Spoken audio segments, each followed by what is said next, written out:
Welcome to Business Power Hour. I'm so excited to be back for another episode. We have an amazing guest here today. Michelle, why don't you introduce yourself, tell everybody who you are, what you do, and then we'll just get right into it. Oh, and tell everybody about the gift you have too, because I know they're going to want that too. So make sure and tell them about that.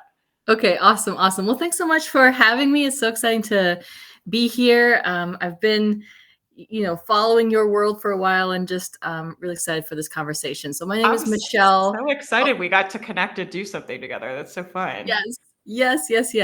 Well, my official title is Dr. Michelle Reyes, but please just call me Michelle. I'm a culture and business coach. I help businesses maximize their profit and reach with culturally inclusive strategies. That's so awesome. Yeah. So, all things to do with culture, diversity, and the business side of things. That's my jam. Oh, awesome. And Simone just got here too. So I'm really excited. So that I can't wait to talk to you. That is amazing. And then tell everybody about the free gift you have for them. Oh, yeah. Well, I was going to share just a few more things. I'm also an author. I've written a book on cultural engagement called Becoming All Things. So, like, oh if my you're gosh, interested in she's done it all. I thought she was done with her intro. She's like, no, I'm just getting started. So we wrote a book. You're like, I'm a doctor. I've also written a book. No big deal. Yes, and just a few more things. I'm a professor of cultural engagement as well at Wheaton College in Chicago, and a leadership coach that works on helping business, international and domestic business MBA students with cultural engagement at the University of Texas. So that's a little bit of my day job, and my freebie for everyone tuning in is I have an online course. It's called 3 Cultural Marketing Strategies to 10x Your Audience Reach in 30 Days. So I'll share the link for that and a unique promo code for people to opt in for free. Oh, that's so generous. Thank you so much. You guys definitely have to go grab that. Obviously, Michelle's very knowledgeable. Obviously, I would get anything she's offering, I would take her up on. And then Simone, could you just introduce yourself and let everybody know who you are, what you do, and then if you have a free gift you want to offer, you can go ahead and do that as well. Yeah. Sorry, I apologize. I just came off of another call, but you're all good. It's all good. I'm so glad you're here. Yeah, I'm so happy to be here. My name is Simone McNish, and it's very hard to follow that. I'm not an author or a professor, but that's okay. No, you go all the way off, Simone. Don't do that. Simone's like, oh, V. I'm like, little old V. No. Yeah. We don't do that here. You tell everybody who you are, what you do with your whole chest. 100%. Yeah. Well, yeah. So I'm Simone, and I have been a diversity, equity, and inclusion consultant over the past 5 years.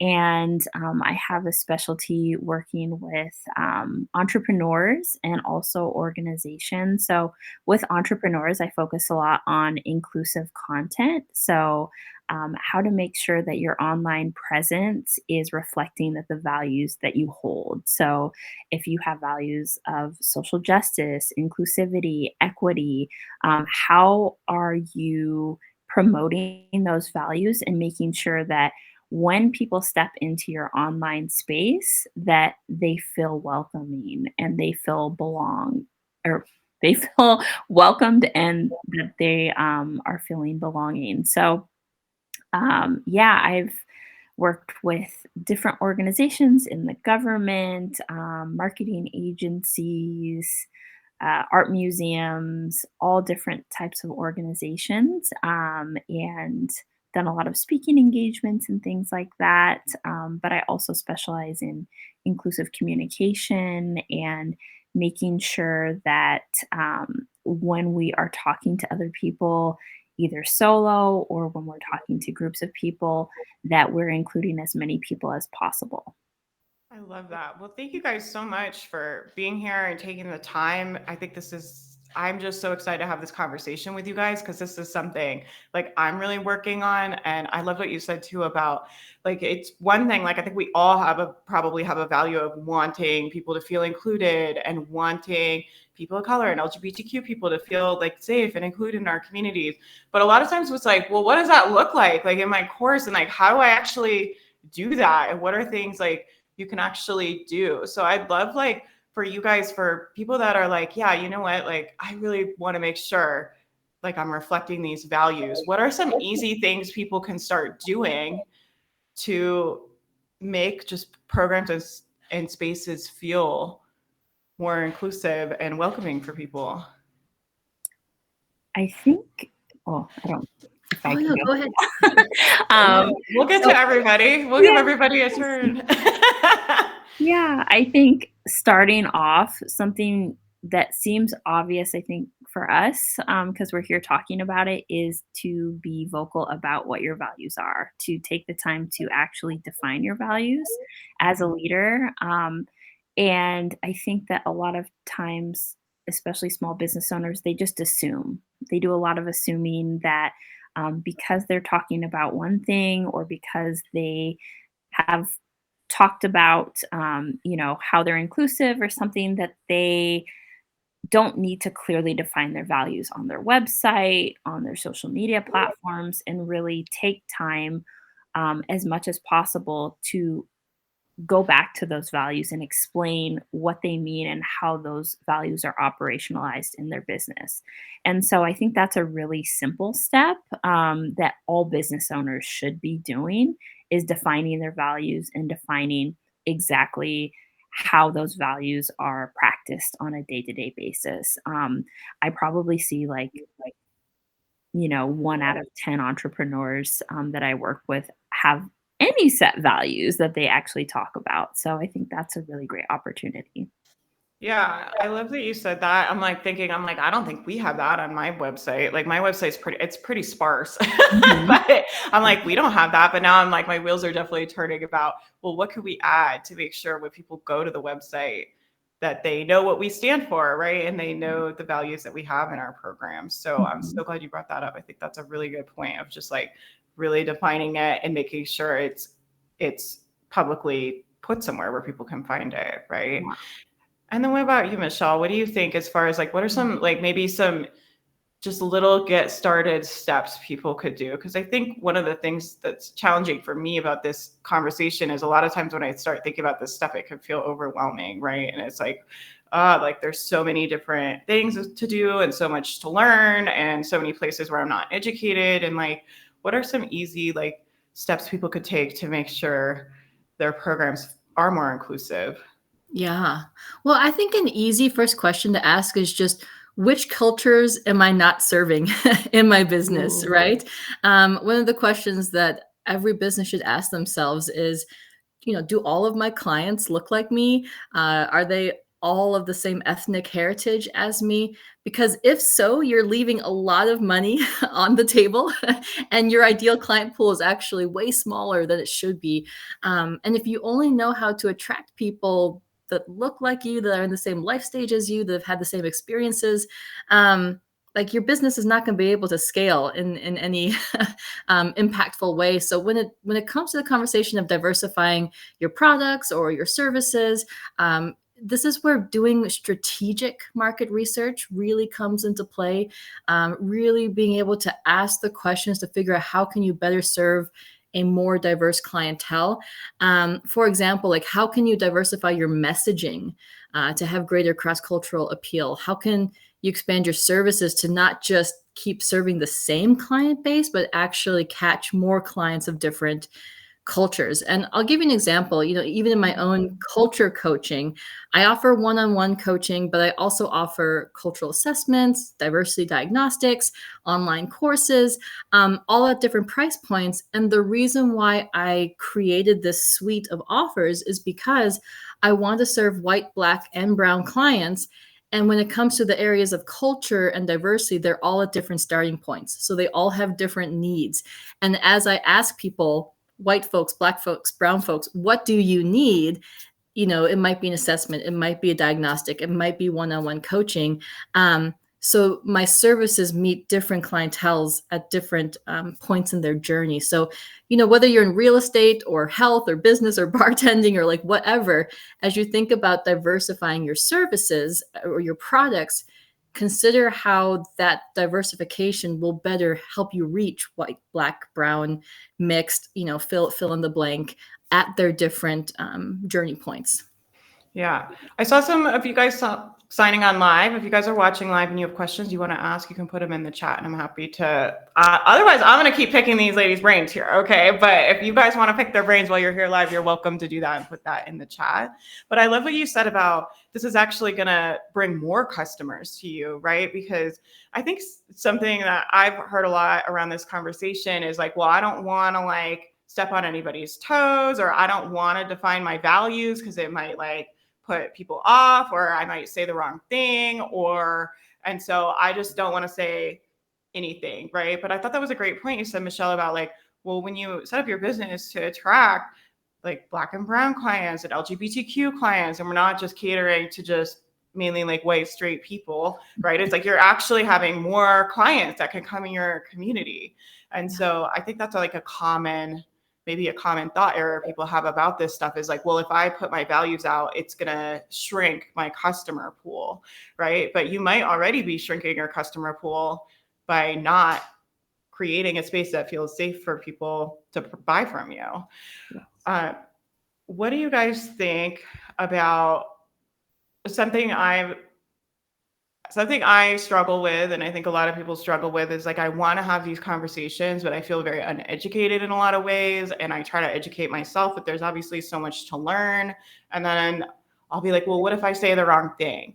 Or what if I try to say like my business is inclusive, but I'm still missing pieces, or it's not, there's things that I'm still ignorant about that I don't even know about that we should be doing. And I'm like out here trying to say like, oh, I have this inclusive business, but I'm actually like doing a terrible job at it. Like, how do you have any like suggestions for how people manage that for like when you're trying to become more educated and trying to make your business more inclusive, but you maybe are worried about making mistakes or doing it wrong or messing up? Yeah, I'm sure we both have a lot. Everybody's like, I'm sure, Michelle, I'm sure you get this a lot, don't you? Yeah. Go ahead. I want to hear what you have to say. So, I always like to first start with the perfectionism. So, understanding how deep perfectionism, which is a tenet of white supremacy, um, perfectionism is seeped into our culture. So we can't speak up unless it's the perfect way. We can't share our values unless it's the perfect way. We can't share what we believe in unless it's the perfect way because we're so scared of being misunderstood. And a really great practice is to be okay with being misunderstood. And something that you talked about earlier, too, where we may be missing out on people if the thought pattern behind we may be missing out on talking to certain people or appealing to certain groups of people, Black and brown and LGBTQ folks, if we only talk to this very narrow client avatar that is really modeled after whiteness, straightness, cisgender people. And so I like to say, first of all, that you're on a journey and being transparent about where you're at in this journey of creating more equity in your business, creating more inclusion in your business is really important. Saying, these are my beliefs, this is the work that I'm doing, and this is where I hope, this is the vision in which I have for my business, that it is a more inclusive place. It does have equitable pricing. And so I coach a lot of my clients on that, on just taking that first step to saying, like, first of all, these are my values. Step two is sharing, these are some of my beliefs, and this is how I run my business. Step three, like, this is how I feel about social justice. This is how I feel about what's happening in the world, and being okay with being uncomfortable when people disagree with you.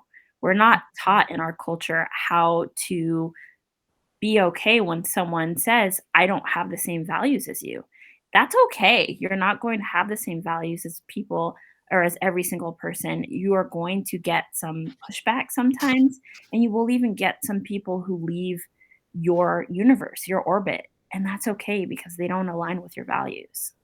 Yeah, we went through this in my mastermind. I think it was around BLM. And I just remember we had someone in my community say something like pretty rude to a Black client of mine. And I just remember talking to the team being like, how did this person get here? I was like, we have to like look at our marketing, because if this person thought, first of all, that they could come in here and act like this and like talk to anybody in my community like this, like something is wrong, right? And that was a lesson to me. It kind of speaks to like what you're saying about like, you want to weed those people out, right? And we want to like, I was like, we have to make sure that people are protected in the community as much as possible. And it really like made me start thinking about the stuff we were saying on the front end and like being more outspoken. And I was a baby entrepreneur at that point, right? And I had done all of this stuff like we've all done, where it's like, I help women, like meh, meh, meh. And like, it really wasn't, I was scared to be polarizing. I was scared to have anybody disagree with opinions I had. I was scared to put out kind of who I was. I'm fairly outspoken anyway, but not at the level I am now. And I think I'm still increasing that capacity to have people disagree and not like me. Like, there's still part of me that's like, well, I don't want to say that. I don't want to like people not to like me or people to disagree, or just like, I don't want that conflict. And there's part of me that still, is increasing my capacity to have those uncomfortable conversations and put those values forward. Right. But I think when you guys are thinking about this stuff, something I think about is like, we need to be outspoken so I can weed out people that are not going to be well in my community and be inclusive in the community, frankly.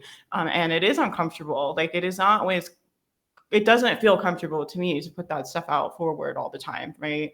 But I think it's important. And I think when it's rooted in the values of like, I want to keep my community safe, and make sure people are treated well and treated with dignity and treated with respect, and people that don't share those values are weeded out before they ever get in the Facebook group, right? Before they ever go to the sales page. Like, that helps me be more motivated about being more outspoken about the values I have for the community. And then what about you, Michelle?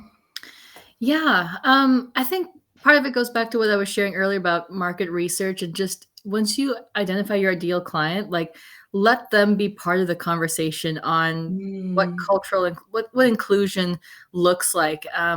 About once a week, like in my IG, Facebook stories, I always ask a question about like, what does inclusion look like for you? Or how can we grow in inclusion in such and such area, and people love to have conversations about that. Yeah. They want to share their personal experiences of times that they've been excluded. I was just chatting actually with one of my clients yesterday, and we were talking about how not being included makes you doubt yourself. And I just thought it was such a wonderful way in which my client actually phrased it. I was like, okay, I'm learning from you too now. But it's like, don't let yourself get siloed into like, don't get stuck in your own head and feel like you have to figure this all out. Like, actually invite your community into this conversation, and so that you can be learning and growing together, like being on a journey together. And so ask this conversation everywhere. Like, talk about it with your your current clients. Put it on your social media, like as a let's have a civil conversation about this, and also beyond that, another question that I encourage clients to ask a lot is just thinking about the words that you use, like your keywords. Like, I have a couple of clients who are self-love coaches. And, one woman was a white woman, and she was like, I'm only attracting other white women. And I was like, well, how many Asian women do you know that use the term self-love? Or like, do Black women use self-love? Right. Yeah. And it's not that like, we don't care. Like, I'm Indian. And it's not like we don't care about loving ourselves, but we just might not use that term. Right. So, how can you actually do the market research, talking to different people and say, hey, do you use this term? Is that a term that resonates with you? If not, how do you actually talk about this issue so that you're constantly learning and growing how to expand conversations on inclusion, expand your vocabulary? All of that will continue to just draw in your community and help you grow.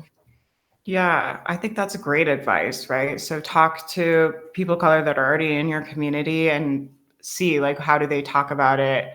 What resonates with them?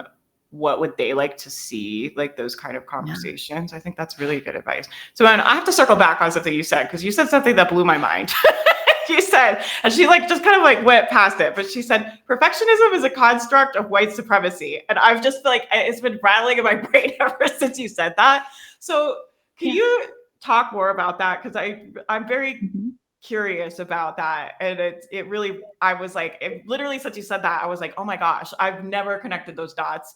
Right. But it makes a lot of sense because it's like, well, if you don't have all of the evidence and the perfect way to say things and everything, then you just get like ripped apart and you stay silent, right? Yes. So can you speak a little bit more about that? Because I'm very curious to learn more about that. Totally. So, white supremacy is a system of oppression for those in the audience.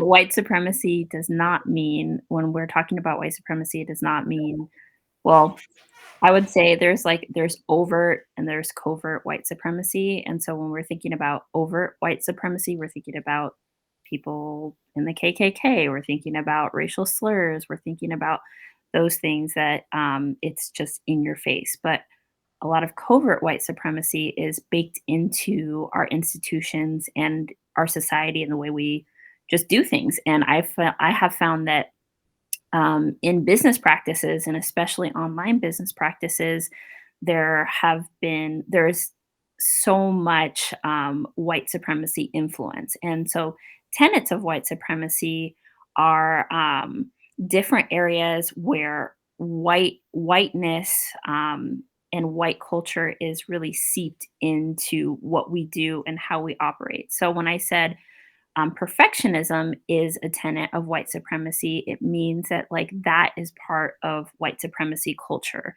meaning that if something is good, it is white. And that's how our society, in at least in America, I'm in America. Sorry, my daughter's coughing. No, it's okay. But that is just weaved into what we do on a day to day and what is valued. And I think that's really important. When we're thinking about white supremacy culture, it is what is valued as good. And when we think about being perfect, we are push that message. Only speak up when you have the perfect message. It's been fully researched. We have all the information. And there's so many, especially social issues, justice issues that people don't speak up on because they want to be perfect. And so the perfectionism is baked in to every single thing that we do on a day-to-day basis. We can't speak up. We can't post this graphic even. We can't market and share our values because those values aren't fully developed. And I don't know about you, but I found this even in my life as a Black woman, that I have these societal messages that say I can only do this if it's perfect first. I can only launch this program if it's fully 100% baked. And it holds us back from reaching out and reaching all of these other people that we might be able to reach if we trust ourselves enough and we reject that culture of having to be perfect. And there's other tenets of white supremacy, urgency, being being the one, individualism, high levels of individualism. And I won't go through all of them, but so much of them, if you start pulling them apart, are the foundations of a lot of online businesses. So when we start thinking about how can we make our own impact in online business, how can we start to run our businesses in a way that's more aligned to how we feel and our values versus these societal, systemic values that have been pushed onto us since birth, a lot of us from in America. So, I don't know, I feel like I went Yeah. around in circles, but No, that's that was totally a lot of it, yeah. that blows my mind to think about when you said that, because I was like, well, it makes a lot of sense if you can't speak up about your values unless they're perfectly formed, it Mhm. allows a system to continue, right? Yes. So it makes a ton of sense. I was just like, I've never connected those dots before, so that was like totally mind blowing to me. So thanks for sharing that. Michelle, do you have anything to add about that, about the Yeah. perfectionism part and like the silencing? I'm like having my mind blown. Yeah, I mean, very eloquently articulated. I just want to piggyback off of that, which is why I do encourage for the leaders in businesses to take a cultural assessment, because we don't know what we don't know, and we so often assume that everyone thinks the way that we do or talks the same way that we do. And it's just not true. Not only the perfectionism, Simone mentioned individualism versus collectivism, for example. Even direct versus indirect speech, like how do you shoot straight or kind of go around the bush? Do you keep your personal and work life separate, or are they mixed? That actually has been one of the biggest things that people don't realize is impacting the type of clients that they draw in. So oftentimes with white business leaders, they get on a marketing or strategy call and it's like, hey, how's your day going? Okay, let's hit the ground running and talk business. But if you're talking to like a potential Latino client or an Asian client or an African American client, that's gonna potentially rub the person the wrong way, because they're like, do you not care about me as a person? Do you not want to know what my kids are up to or how my family is doing or like whether I'm sick or not, And so like if you're speaking to, say, an ethnic minority, and this is a broad stroke, certainly because we're all individuals, but there is, I think, an impetus for taking time to really connect with someone personally for maybe those first 10 or even 15 minutes of a discovery call or strategy call before diving into business. And the same is true for reverse. I have a lot of ethnic minority clients that are like, why can't I sign any white people? I'm like, you talked about your mom for way too long. You need to start, diving into business a little bit faster, as we audit sales calls and things like that. And so, just actually, the more you're aware of how you present yourself, how you step into spaces online or in person, and the more aware you are of cultural difference, how other people's values and experiences are impacting their own embodied presence, just the more strategic you can become with adapting yourself to different people. And I would say all of that is part of how we intentionally become more inclusive too. Yeah. I got to pick your guys' brains about this. This is like kind of purely selfish, but I think other people can learn from this too. We've had this conversation, and I had it with a client of mine just is recently going through this, and we've had this conversation on my team. And it's something I guess I've like struggled with in our business with diversity.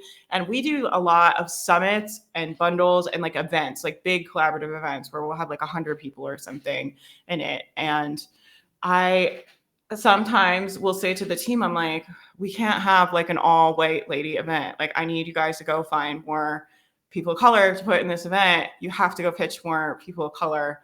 And they'll kind of say, well, is that like tokenizing? And I'm like, I don't know, maybe, but I'm like, but also like, I know we need a more diverse group. And I know it takes more effort to find them because there's not as many people of color speaking as there are.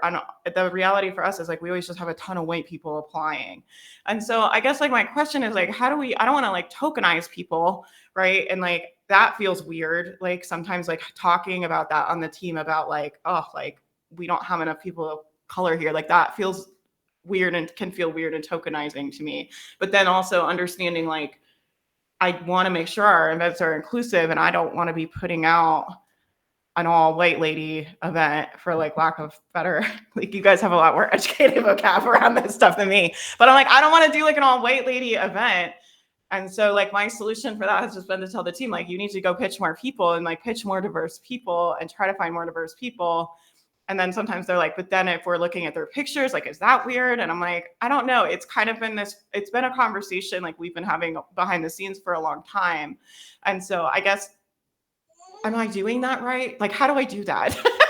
Like, I think my intention behind it is right. Like, where I'm like, there's not as many people of color speaking, so we need to spend more time like to make our events more diverse, right? But I guess maybe I'm not sure of the right way to think about it or the right way to do it to actually. I mean, I think we do okay, but I would love to have more diversity at our events, to be honest. And like, you guys have tips for me, or if you see any problems with that line of thinking, or how can I like do better around this so make our events more inclusive and more diverse going forward? So like, I don't know. So like, where do we start? You pass the baton. Yeah. I mean, first of all, just to kind of like have the right minds, and you're alluding to this, but it's like, we're out there. It's not an Yeah. issue of scarcity or a lack of potential speakers. Yeah. It really does oftentimes come down to who you know and the networks you're in. Mhm. And so the question then becomes, okay, how do you currently find speakers? Are there diverse representation in those spaces? And if not, what new spaces do you need to enter into to find the right folks? And That's a very good like yeah, place to and go, I a think. few ways to Yeah. do this, like if you feel like, say as a white woman, if you just feel like you've tapped out, like you've hit your ceiling of networks, this is where then having like an advisory council of diverse business folks, diverse women could come into play. And it's Yeah. like when you're having a conference, you go to this advisory board and say, okay, who do you know? Who do you think should be at this table? And now you have the wisdom and advice of other people of color or whomever you're looking for to speak into that. And then the second thing that I would say just real quickly is to avoid tokenism, always have at least two. Because I think oftentimes what we Okay. see is you have these huge white panels and then there's like one Asian or one Black person or one Latino or one mixed person. And then all of a sudden there is that burden that they feel that they have to speak for their entire like community. And then also on the flip side, the audience looks to them as the spokesperson to like educate them on all things Latino or on all things Asian.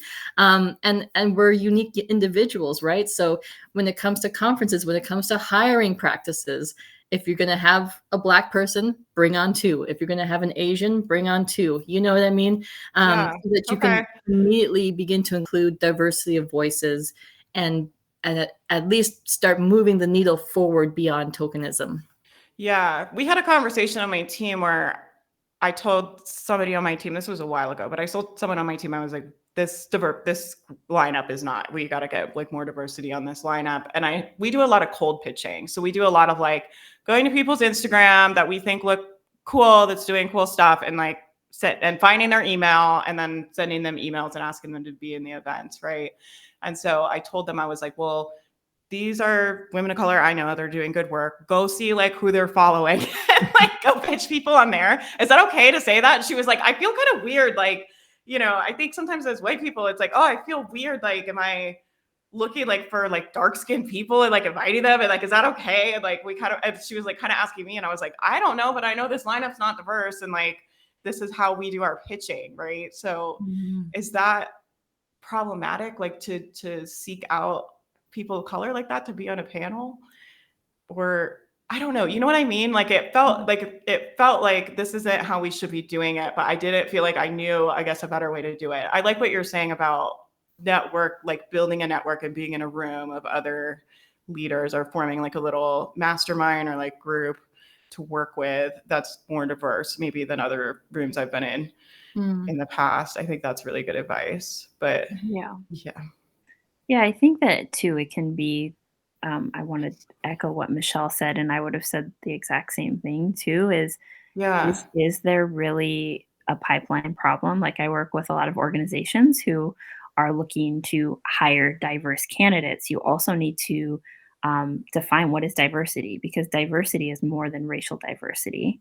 Yeah. Obviously, we can see someone's skin tone and That's making it. something we've talked about too, is like, how do we get these other layers in there? But then it's like, I don't want to ask that stuff on an application. And like, Yeah. I don't know, like, how do we make sure an event, I don't Yeah, know, this is is I mean, diverse? yeah, I think there's definitely a lot of, there's a lot of layers, but just starting off with, like, racial diversity, I think that as well, if you're coming in with the intention that I'm only contacting this person because they are a Black person, you're instantly in tokenization category, like, you're Right. And instantly, and the way to avoid that is, just like Michelle said, is also thinking about before. If we have an event that is coming, we know event prep is coming in the next month or 2, we should be prepping for next year's event and casting our net even wider. We should be intentionally networking with people. We should be asking people, like, who do you know that's interesting? And I always tell I always tell organizations, especially coaching companies and online business owners who are white led, that like you need to bring in Black people and brown people to your staff as well, Okay. because not just having your all white team, that's also problematic. Is like, oh, we're this all white team, but we want to make sure that our representation for the event only is racially diverse, right? So thinking Yeah. about, if you even have, you know, a person or multiple people of color on your team, you're already in a better position because we know other people, right? And we have Mhm. amazing contacts. But if you're not even bringing us to be on the team, there's, it does feel inauthentic in my opinion. No, say what you think. Tell it, say it. Like, don't. Yeah, I'm like, Yeah. I'm asking very directly, so you can speak like Yeah. freely.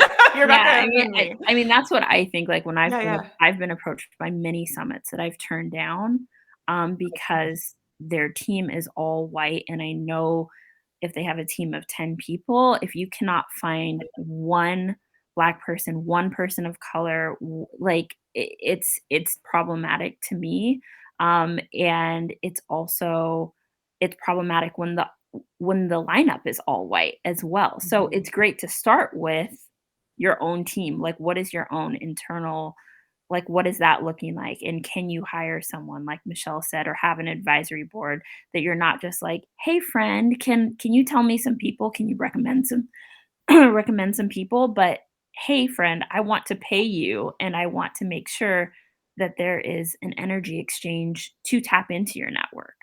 Yeah, and that kind of goes back to what you were saying in the beginning about like your values, right? About like Mhm. knowing your values and then kind of auditing these different areas and be like, are we're saying we're like want to be diverse, but does our team Yeah. look diverse? Do our speaker lineups look diverse? Do our clients look diverse? And kind of like Mhm. looking and auditing like all these different little areas of the business through Right. your own value statement, right?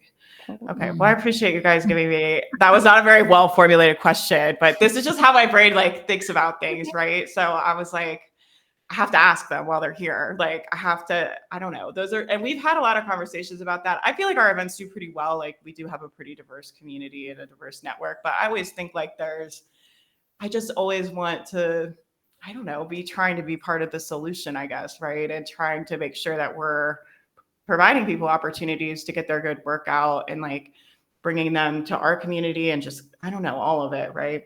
So yeah, I'm gonna have to think about all of this. I'm gonna have to listen to this replay back. I feel like several times you guys are like giving me so much good knowledge to chew on, and I really appreciate that. Do you have any last like final wisdom for people maybe that are like getting their wheels turning listening to this and they're like I feel like there's so many opportunities for all of us to do better, probably a lot of you guys that are listening or feel like me where it's like oh my gosh, like we could do this and we could do that, and there's so many places we can start doing better and improving. How do you recommend people, do you have any tips for people to stay in a productive mindset around this stuff? Because I think one of the things that happens to me, like I said before, was just like I just start feeling like, oh my gosh, like there's so much I don't know, and there's so far to go, and there's so many problems that need addressing, and like so many layers. And it's almost like this stuff is like as you peel it back, it's like the more there kind of always is, right? And it's kind of I feel like this never-ending process for all of us. So, do you have any advice for people about how to stay in a productive mindset and not just feel defeated by all of this? Like, how do we not just lay down and like give up? I'm joking, but you know what I mean? Where it's like, oh my gosh, Yeah. there's like, it's like the more your eyes open, the more overwhelming and the more problems you see, and the more you're like, oh my gosh, like how do you guys do this? Because I'm sure you guys have to feel like this in this kind of work. Like, how do you keep yourselves in a place where you're like, I'm just gonna like do my little part and like keep improving and doing your little bits without like letting it feel overwhelming to you? Well, I think you just hit the nail on the head. I mean, the answer is don't try to do it all. We can't do it all, right? Like Yeah. find one thing and commit to doing that really, really, really, really well. You know, whether that's creating more inclusive space for Asian women, or like whatever it is, like tap into, like, if that's the example, like if you're wanting to make your business more inclusive for Asian women, whatever, you know, commit to doing that really well. Commit to having Asian women, like Simone was saying, actually pay to have consults with Asian women who can help you diversify your business in a way that's culturally informed to Asian cultures and Asian women in particular. Diversify your products and services in a way that really serves them, their community, that's authentic. And once you feel like, okay, I've made a positive impact here. I'm really like, Asian women are complimenting me on the work that I'm doing, that they see like good impact here. Okay, now what's the next step I can take? But just really slice it down to one thing specifically. Figure out how to do that well. Surround yourself with people who can speak into you and give wisdom into that. And just don't be quick to jump to the next thing. Like sit in one thing, and be known for that. Yeah, that's really good advice. So just pick something and start with one thing. My brain loves to like, it's like, let's do 1,000 things. Yeah. my poor team. I'm always like, my poor team. Like, And I'm that's always where like, the I have paralysis 5,000 comes, right? ideas today. Yeah, Yes, exactly. it does. It creates a lot of paralysis because it's like, oh, like, I don't know. It's like the more you work on this stuff, the more you see how much you don't know. And it can feel, I think, at times like not like you're fighting a losing battle, but it can feel like very heavy at times, right? And so that's really good advice. Just like pick one thing, right? And get really good at it and focus on that. And then pick another thing and like work on that. And we don't have to fix everything all at once, right? And something I like to think about in my brain a lot is like all the little things stack up, right? And so we can just make like little changes over time, and it doesn't have to be, we're not going to fix obviously everything in our business tomorrow. If you guys are listening to this being like, oh my gosh, I need my values, I need advisory council, I need diverse events. So it's like, let's just like pick one thing, work on that. Yes. Yeah, that's really good advice. And then what about you, Simone? You have any advice for how you deal with staying out of overwhelm, or advice for people trying to navigate this stuff in their business? Yeah, one of my biggest pieces of advice here is to bake it into what you're already doing. So let's say Ooh. you're a business owner who's already posting on Instagram 3 times a week. So a really easy way to be more inclusive to your audience is to include image descriptions of the post that you're doing, or a video description of the reel that you're making, and that can be baked into your processes. So I'm really big about like, what are you already doing, and how do we weave inclusivity into that, instead of like, let's take DEI and make it its whole other separate thing and make it a 25-step point checklist, which is not really sustainable. It's more of a one off than integrating it into like what we do. Like, okay, we're going to talk about our values once a month and some exciting new updates there. We're going to add image descriptions. We're going to, hey, we're doing a website update. Why don't we add this accessibility checker into our website update for Q4 or whatever? So just making sure that you're looking at like the entire, like the, bird's eye view. That's such a corporate yuck term, but oh, sorry. I come from a corporate marketing background. Sorry, everyone, for saying that one. But yeah, so like looking at the super high level and saying like, what are the things we're already really excited that we're working on? How can we inclusify that? Like, how can we like add extra layers and elements if we already have a summit or an event? How can we break that down and make sure that if it's in person, that there are accessible rooms for nursing moms to come and feed their babies, that you can have sensory rooms so people can just chill out and they're not overwhelmed if they have sensory things going on. So just making sure that you're just looking at each thing that you've already got going on and getting really curious about how you can add inclusion and equity into those initiatives and those efforts. Gosh, so many good suggestions. I feel like every time you guys talk, I'm like, I have like 1,000 things going through my brain of like stuff we need to do. I was like, oh my gosh, I never even thought about like the image descriptions and like, Mhm. and I think it's interesting too for anybody listening. Like something that's helpful to me is I always just think like, we have to make this stuff up. Like it's going to be up to us to figure this stuff out because the kind of businesses I think most of us want to run and the experience we want people to have in our communities, like we probably never had, right? Or never saw. And I think about the people I learned business from.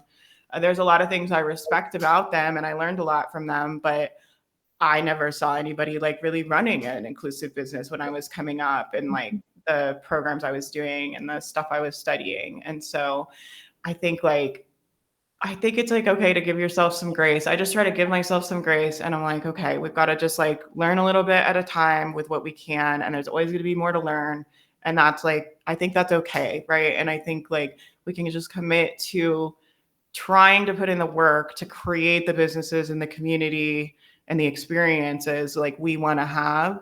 And I think for most of us, like this is all like new. Like I definitely was never taught any of this stuff, but I think it's definitely worth taking the time to try to implement and try to do better, and try to create the experiences that we want. And I think it's just such important work you guys are doing. I'm so honored that you guys came and shared your time with us. Can you plug your stuff again for anybody that came on that just is joining us now? Can you just let everybody know, like, where can we find you? First of all, you guys have to go follow them on all the places. Obviously, I mean, you guys are so brilliant. I'm just like, I have like smoke coming out my ears. Like, you guys blowing my mind this whole time. So tell everybody, where can we find you? How do we become fans of you and support your work? And then plug if you have a free gift. You guys have to grab their stuff. Oh my gosh, this is just seriously, I really do think you both are just geniuses. Like, and you guys have to follow them and get all of their stuff and stalk them everywhere and support them. Yeah. I guess I'll go first. So you can find me on Instagram at simone.mcnish, and I'm also on LinkedIn at Simone McNish. And my free resource is Start Prioritizing DEI for Your Business. And it's a 16-page guide, free guide on a lot of areas of inclusive content and inclusive leadership for online business owners specifically. So Yeah, I'm definitely gonna go grab that. I was like, you were like rattling off stuff. You're like, what about this? What about that? I'm like, oh my gosh, I wouldn't have even thought about that. So I'm definitely gonna go get your checklist so I can like have a little piece of your brain in my office here with me yes. at all times. And you guys have to follow her on Instagram. And then what about you, Michelle? Where can we tell us how to support you? How can we support your work? What are you up to? Tell us all the things. I'd love to connect with folks on Instagram. My handle is my full name, Michelle Ami Reyes. Send me a DM. Let's chat.